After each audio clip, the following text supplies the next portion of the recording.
Bonjour et bienvenue dans Le Peuple lu, le rendez-vous littéraire qui met en lumière les écrivains juifs du XXe siècle. Pourquoi ? Parce que déjà être écrivain c'est pas facile, être juif au XXe siècle c'est pas folichon non plus, mais alors être écrivain juif au XXe siècle, c'est le creuset sous haute pression de toutes les misères, les angoisses, les déceptions. S'il est vrai que les plus désespérés sont les chants les plus beaux, c'est probablement là qu'on les trouvera. Et désespérée, Margaret Buber-Neumann aurait eu de quoi l'être. Déportée en Sibérie puis à Ravensbrück, elle aura connu à la fois l'horreur stalinienne et la barbarie nazie. C'est à Ravensbrück qu'elle rencontrera Milena Jessenska, la Milena de Kafka, et lui promettra de transmettre son histoire. La semaine dernière, je cherchais un jeu à offrir à des amis et je suis tombée sur un jeu de cartes qui s'appelait « C'est quoi le pire ?» Il y avait des questions comme « C'est quoi le pire ? Marcher dans une crotte de chien ou te prendre une crotte d'oiseau sur la tête ?» Si vous voulez mettre l'ambiance à l'apéro, je ne vous conseille pas « C'est quoi le pire ? Karaganda ou Ravensbrück ? Le goulag ou les camps d'extermination ?» Il n'y a qu'une personne qui a témoigné des deux, et ce triste privilège en revient à Margaret Buber-Neumann. Remontons à la fin de la Première Guerre mondiale, après le traité de Versailles. L'Allemagne, vaincue et exsangue, ruinée et instable. 3 millions d'Allemands sont morts au cours de la Première Guerre mondiale ou de l'épidémie de grippe espagnole qui a suivi. La République de Weimar peine à se maintenir entre la montée des milices d'extrême droite et la gauche révolutionnaire, inspirée par l'exemple bolchevique en Russie. Née en 1901 à Potsdam, Margaret Buber-Neumann, qui s'appelle alors Margaret Turing, est aux premières loges.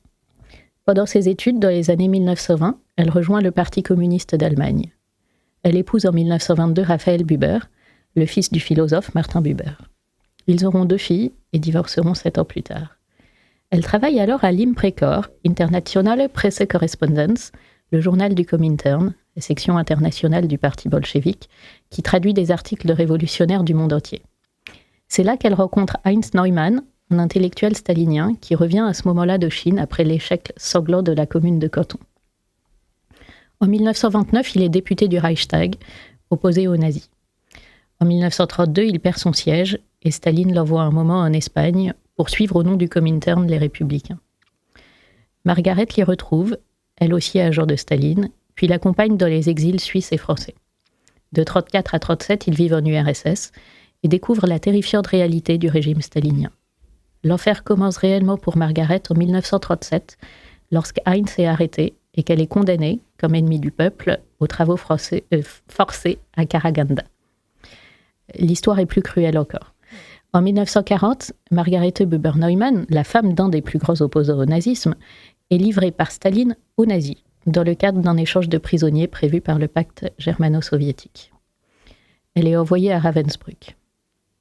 Et y rencontrera la résistante Germaine Tillon, qu'elle sauvera d'une mort certaine, et Milena Jessenska, journaliste tchèque, ancienne maîtresse de Kafka. Elle écrira d'elle « Milena faisait partie du petit nombre de celles qui ne peuvent devenir indifférentes ou insensibles. » Et c'est par un miracle de volonté qu'elle survit jusqu'en avril 1945 et parvient encore à échapper à l'avancée des troupes soviétiques. C'est donc après 10 ans de détention, au Goulag et à Ravensbrück, qu'elle commence à écrire pour témoigner. Elle publie le premier tome de Prisonnières de Staline et d'Hitler, déportées en Sibérie, en 1949. Le second tome, Déportée à Ravensbrück, ne sortira qu'en 1988. Entre-temps, elle écrit « La Révolution mondiale, l'histoire du Komintern 1919-1943 », racontée par l'un de ses principaux témoins, et Milena, sur sa rencontre avec Jessenska. Elle meurt 3 jours avant la chute du mur de Berlin. Pour célébrer son rôle de témoin et son long calvaire, Nuit et brouillard de Jean Ferrat, dont le titre est bien sûr une allusion au Nachtrunnebel, les prisonniers politiques exterminés en secret par les nazis. Ils étaient 20 et 100, ils étaient des milliers, nus et maigres, tremblants dans ces wagons plombés, qui déchiraient la nuit de leurs ongles battants.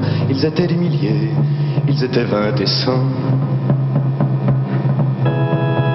Ils se croyaient des hommes, n'étaient plus que des nombres. Depuis longtemps leurs dés avaient été jetés. Et que la main retombe, il ne reste qu'une ombre. Ils ne devaient jamais plus revoir un été.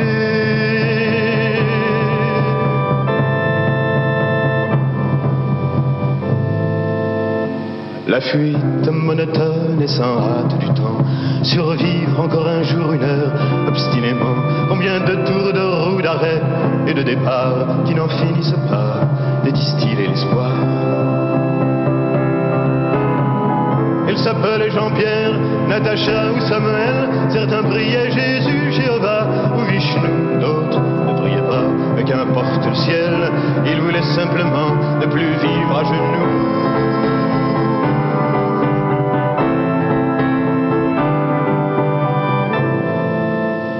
Ils n'arrivaient pas tous à la fin du voyage.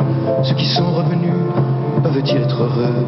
Ils essaient d'oublier, étonnés qu'à leur âge, les veines de leurs bras soient devenues si bleues. Les Allemands guettaient du haut des miradors, la lune se taisait comme vous vous taisiez, regardant au loin, en regardant dehors, votre chair était tendre à leurs chiens policiers.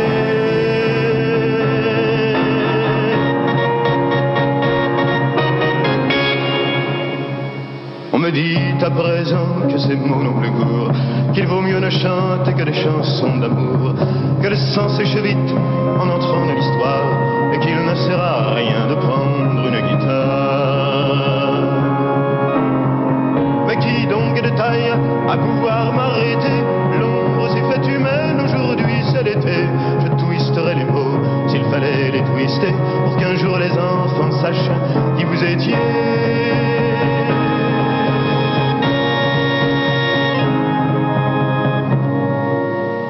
Vous étiez indécents, vous étiez des milliers, nus et maigres, tremblants dans ces wagons plombés, qui déchiriez la nuit de vos ongles battants.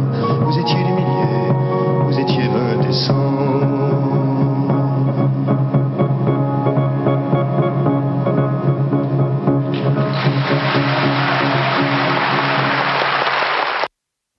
C'était Nuit et brouillard, écrite, composée et chantée par Jean Ferrat.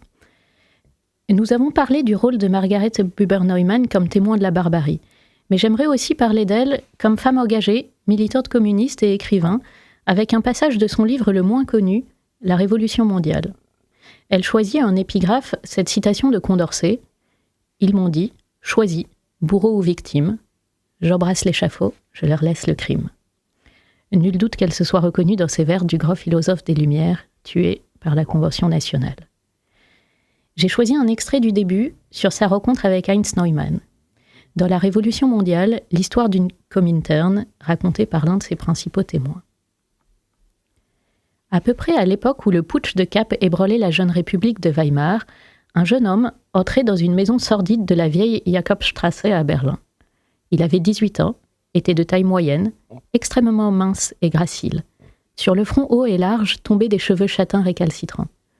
Ce qui frappait le plus dans ce visage d'adolescent, c'étaient les grands yeux bleus, que surmontaient des sourcils fortement arqués.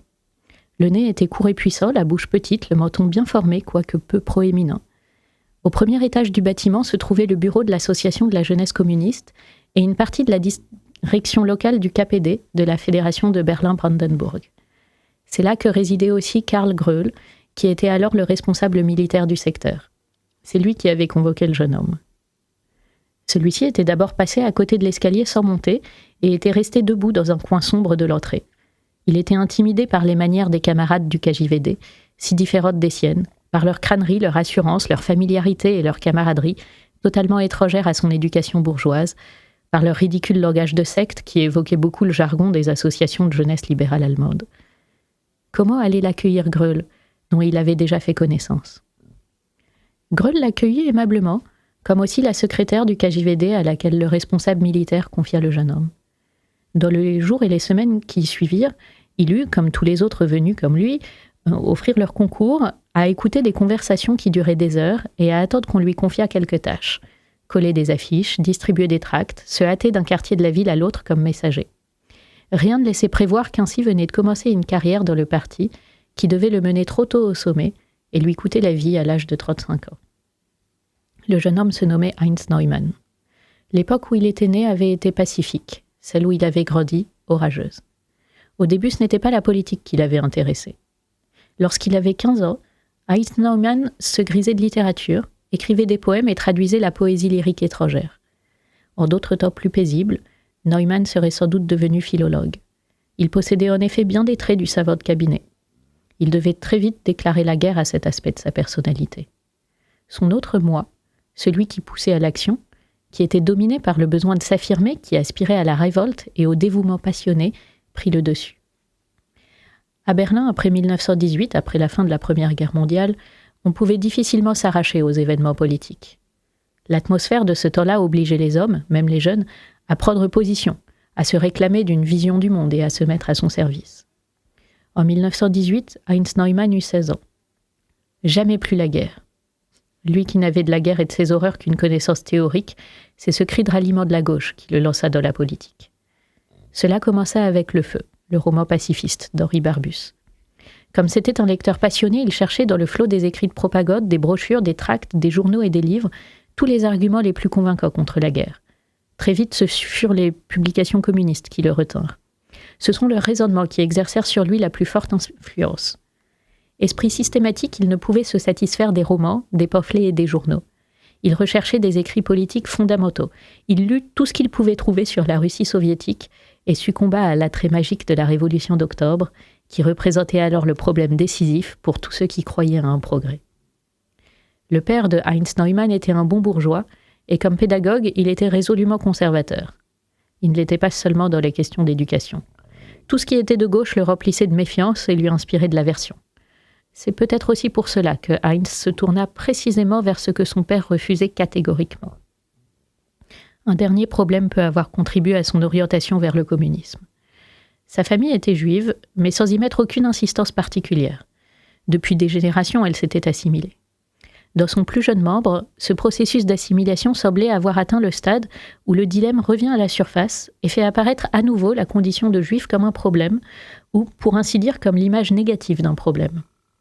Tandis que, sans l'ombre d'une réserve intérieure, les parents de Neumann faisaient profession d'un judaïsme libéral et ouvert au monde, bien qu'ils se considérassent comme des citoyens allemands avec tous les droits et tous les devoirs que cela impliquait, tout lien avec le judaïsme faisait visiblement défaut à Heinz Neumann. Au contraire, il fit tout pour faire oublier son origine juive. Son apparence physique lui vint ici sans aucun doute en aide. Il lui manquait tout ce que l'allemand moyen se représente sous les mots de type juif. Je ne lis qu'un seul extrait pour vous laisser découvrir le reste de l'œuvre de Margarete Buber-Neumann et pour donner la parole à notre invité, que vous connaissez. Monsieur Jean-Marc Levent, directeur commercial aux éditions Grasset, est déjà intervenu dans Le Peuple lu pour parler de Franz Kafka. C'est cet insatiable lecteur qui m'a parlé d'abord de Milena, puis de Margarete Buber-Neumann. Je lui dois sa découverte et cette émission. Monsieur Jean-Marc Levent, bonjour. Bonjour Laura Simoni. C'est vous qui m'avez fait découvrir Margarete Buber-Neumann.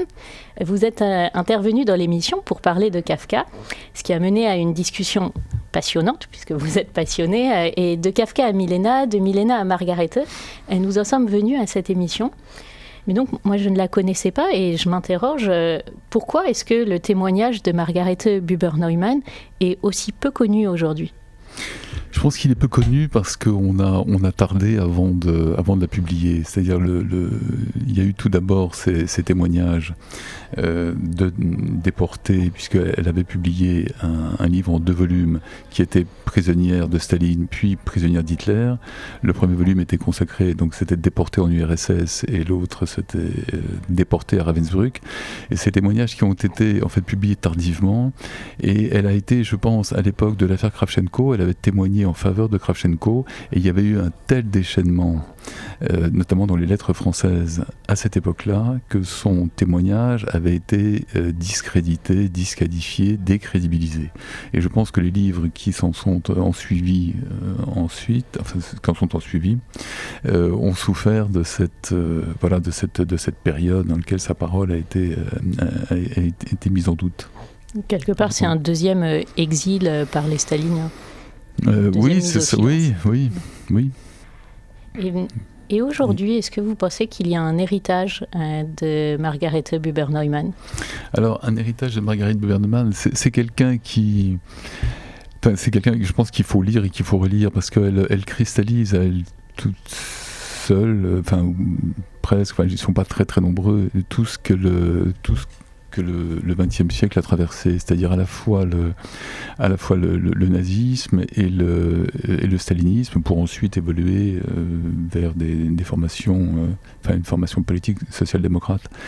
Très rapidement, elle naît en 1901, elle est dans les années 20, elle épouse l'un des fils de Martin Buber, dont elle va divorcer quelques années plus tard. Donc elle l'épouse en 1922, elle a 2 filles de lui, elle divorce en 1928 et elle va ensuite épouser Heinz Neumann.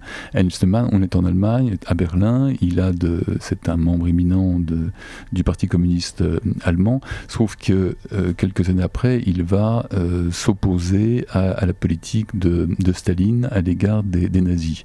Donc le Parti communiste allemand va décider de l'exfiltrer, de l'envoyer en Espagne, pour ensuite, lorsque Hitler arrive au pouvoir, donc en 1933, les faire revenir et les envoyer directement à Moscou. Sauf que après la signature du pacte germano-soviétique, Staline s'était engagé à renvoyer les communistes allemands, dont ils vont faire partie. Avant ça, donc là on est en 1940, quand il retourne, j'ai sauté une étape importante, pardon.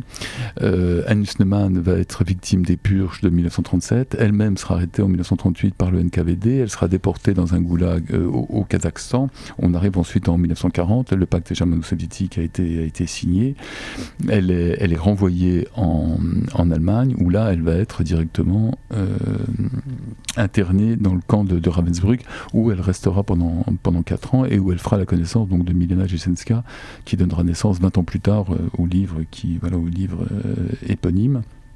Et elle aura un destin un peu particulier, puisqu'elle sera à un moment donné la secrétaire d'une gardienne de camp peu sympathique au début, c'est le moins qu'on puisse dire, mais qui va évoluer, je pense, cette femme qui s'appelait Johanna Langesfeld mériterait une biographie à elle toute seule, et qui va évoluer vers une forme de compréhension à l'égard de certaines détenues. Elle sera relevée de ses fonctions, elle-même incarcérée, puis à la fin de la guerre, elle sera envoyée en Pologne pour être jugée, Pologne dont elle s'évadera, pour finir sa vie ensuite en Allemagne au début des années 70. Parallèlement à ça, Margaret Buber-Neumann, elle va évoluer, donc après sa libération, donc on est là en 1945, elle va faire ce qu'elle a appelé elle-même le voyage de la liberté, c'est-à-dire elle sera libérée de Ravensbrück pour partir à Tierstein où étaient ses parents, donc c'est 450 km, traverser de l'Allemagne 450 km en vélo et en train, où ensuite elle s'établira, puis militera au SPD, et progressivement elle deviendra membre de la CDU et mourra 3 jours avant la chute du mur, le 6 novembre 1989. Voilà, donc c'est quelqu'un qui a connu toutes les je dirais les tragédies du XXe siècle. Quant à son héritage, je pense qu'il faut la lire, et voilà, c'est là où on mesure, vu de l'intérieur. Je pense qu'il faut continuer à lire des gens qui ont, voilà, que ce soit des retours de camps de concentration, des retours de camps d'extermination, des retours de goulag, il y a une nécessité à la fois pour ne pas oublier, mais ne pas oublier pourquoi faire, c'est-à-dire ne pas oublier pour essayer de comprendre comment l'aveuglement peut conduire à de telles catastrophes. Et justement, j'aime beaucoup cette formule ne pas oublier, mais pourquoi faire ?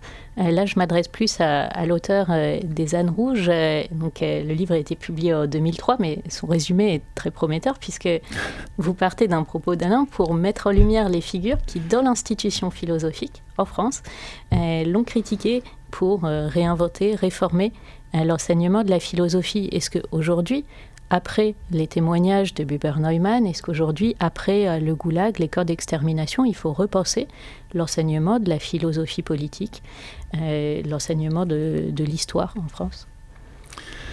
L'enseignement de l'histoire, je ne sais pas, pour ce qui est de l'enseignement de la philosophie, il y a une spécificité de l'enseignement philosophique. Alors vous me direz, il y a une spécificité pour chacun des enseignements. À la différence des autres enseignements, la philosophie ne se transmet pas de la même manière que vous transmettez les mathématiques, l'histoire, la géographie ou les sciences naturelles.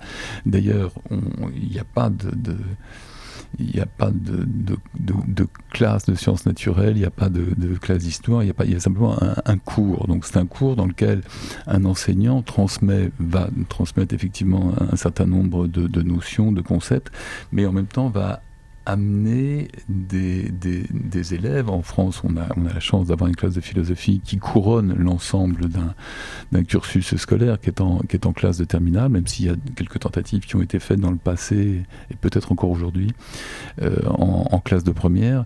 Mais l'idée est quand même d'amener ces élèves qui ont 17-18 ans à penser par eux-mêmes. Donc c'est pas simplement la transmission d'un contenu, mais c'est essayer d'élaborer aussi une pensée en trouvant un juste équilibre entre le cœur d'un côté et la raison de l'autre. Mais je m'interroge quand même quand on dit que l'enseignement de la philosophie, c'est d'abord d'aider les élèves à penser par eux-mêmes, de leur donner les moyens de penser par eux-mêmes. Est-ce que justement après Karaganda, après Ravensbrück, il n'y a pas des lignes rouges et un contenu qui, cette fois, relèverait de la morale et non plus de l'éthique, de l'enseignement philosophique, ou en tout cas de l'enseignement de la philosophie politique? Oui, mais ça peut s'inscrire dans cette tradition pédagogique aussi. C'est-à-dire qu'il y a effectivement un contenu, c'est-à-dire on fait référence, tout comme on étudie l'esthétique d'Hegel ou le banquet de Platon ou Théétète, il y a un contenu, évidemment, c'est pas simplement la pensée pour la pensée, ce qui serait déjà beaucoup, mais c'est à partir de quel texte la pensée peut-elle se nourrir. Et ça, c'est quand même une spécificité de la classe de philosophie, du cours de philosophie, tout dépend comment on l'appelle. À l'époque d'Alain, elle s'appelait la classe de philosophie, mais il était en Cagne, en Hippocagne. Henri IV. Maintenant, d'en faire plus un art qu'une science, ou en tout cas plus une recherche scientifique qu'une transmission de contenu. Oui. Et en tant qu'éditeur, est-ce que c'est difficile de publier, de transmettre des livres autour de la mémoire, autour de l'horreur des goulags, des camps d'extermination? J'ai envie de vous dire, c'est presque difficile de publier aujourd'hui. Le livre n'a plus la place qu'il avait il y a encore quelques années, ou même il y a, 30-40 ans, où il était le vecteur quasi exclusif de la transmission. Il y avait aussi la télévision et la radio, bien sûr. Mais aujourd'hui, on a assisté à une explosion à la fois de modes de communication, donc de modes de transmission.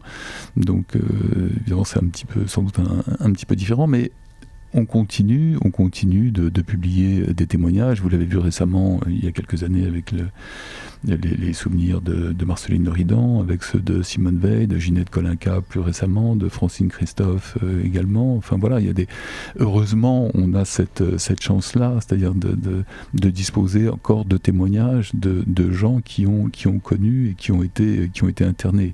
On sait très bien que dans quelques années, ces gens-là ne seront malheureusement plus parmi nous, mais il nous restera les livres, il nous restera les témoignages. Donc oui, il faut continuer de publier, bien sûr. Et pour vous, donc les livres de Margarethe Buber-Neumann ont été un support à la pensée critique.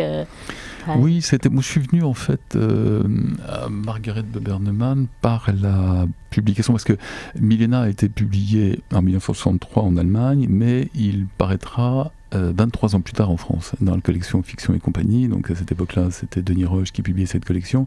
Et il se fait que j'avais un très très bon ami à qui on avait demandé de traduire. Il faisait des traductions pour l'édition. Et on lui avait demandé de traduire. Et il m'avait proposé de lire le texte. Donc moi, je n'avais jamais entendu parler de Margarethe Buber-Neumann, de Milena un peu plus. Et donc j'avais lu le texte avec beaucoup d'enthousiasme. Et ça a été déterminant pour des raisons personnelles, puisque aujourd'hui l'aîné de mes enfants porte le prénom de Milena. Voilà. C'est parmi toutes les œuvres de Buber-Neumann, Milena est peut-être celle qui semble la plus accessible. C'est celle que vous recommanderiez à quelqu'un qui ne l'aurait jamais lu?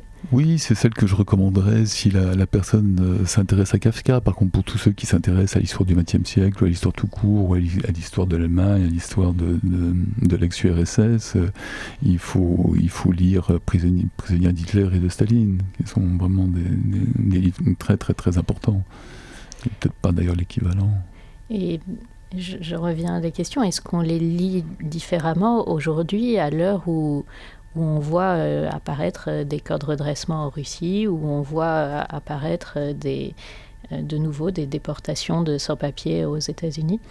On les lit différemment, sans doute, parce que c'est cette amnésie qui fait écho à ce que vous voyez aujourd'hui. C'est-à-dire, on a l'impression que ce qui a eu lieu n'a été important que pour une minorité, et qu'on est prêt à recommencer.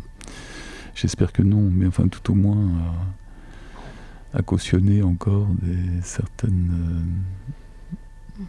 comportements, certaines actions répréhensibles. Voilà. Donc si j'essaye de résumer, ça va être difficile, mais c'est que cette idée que les témoignages, que les livres ne sont pas le seul rempart contre la barbarie et l'inhumanité, mais qu'il faut qu'ils deviennent le support critique de la pensée, d'une pensée vivante, et non pas d'un cours de philosophie, mais d'une classe. Oui, et puis lire des gens qui ont écrit sur leurs engagements, pas seulement des témoignages, mais des gens qui ont pu écrire sur leurs engagements. Enfin, je pensais pour le communisme par exemple, mais un livre comme celui d'Edgar Morin, donc Edgar Morin, 104 ans aujourd'hui, a publié en 1958, donc au sortir de quelques années après sa rupture avec le Parti communiste, un livre qui s'appelle Autocritique, dans lequel il revient en fait sur son engagement et comment il a vu autour de lui, et lui-même a été aussi tenté par ça, une tentation sans doute involontaire et inconsciente, mais de hurler avec les loups. Enfin, je veux dire, on peut appeler ça comme ça, jusqu'au moment où, heureusement, là. Oui, vous le mentionniez avec la gardienne de camp qui a fini par évoluer. C'est important d'avoir aussi les deux côtés, de voir que la pensée évolue, change, n'est pas statique. Mais ils ne sont pas si nombreux à admettre qu'ils se sont trompés à un moment donné, qu'ils ont été dangereux et qu'ils se sont trompés. Est-ce que vous avez une conclusion, peut-être un tout petit peu plus optimiste pour les auditeurs du Peuple lu, même si c'est évidemment difficile lorsqu'on parle de Buber Neumann, de son héritage? La conclusion, ce serait de surtout continuer de lire, et surtout de continuer de s'intéresser à ceux qui nous ont précédés, et dont le témoignage est d'une richesse exceptionnelle, et à mon avis qui ne se tarira jamais. Je vous remercie beaucoup, Monsieur Levent, de Laura. contribuer à ce qu'on continue de lire Buber et Neumann, de contribuer à la fois par votre témoignage, par cet entretien sur Buber Neumann, et évidemment par votre travail aussi au sein de la Maison Grasset. Merci beaucoup. Merci.